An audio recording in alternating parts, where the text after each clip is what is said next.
Survey జనా సుఖినో భవంతు. జ్ఞానసుధా సభ్యులందరికీ శుభ సాయంత్రం.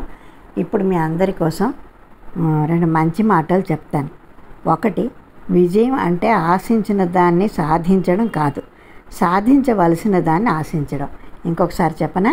విజయం అంటే ఆశించిన దాన్ని సాధించడం కాదు, సాధించవలసిన దాన్ని ఆశించడం.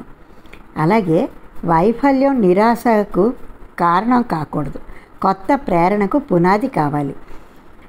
వైఫల్యం నిరాశకు కారణం కాకూడదు, కొత్త ప్రేరణకు పునాది కావాలి. ముచ్చటగా మూడోది ఏంటంటే, ఇతరుల తప్పులను ఎంచడంతోనే నిరంతరం మునిగి తేలేవారు తమలోని లోపాలను గుర్తించలేరు. ఇంకొకసారి చెప్పనా? ఇతరుల తప్పులను ఎంచడంతోనే నిరంతరం మునిగి తేలేవారు తమలోని లోపాలను గుర్తించలేరు. ఇవి ఇవాళ మంచి మాటలు. మళ్ళీ ఓ 3 మంచి మాటలతో రేపు కలుసుకుందాం.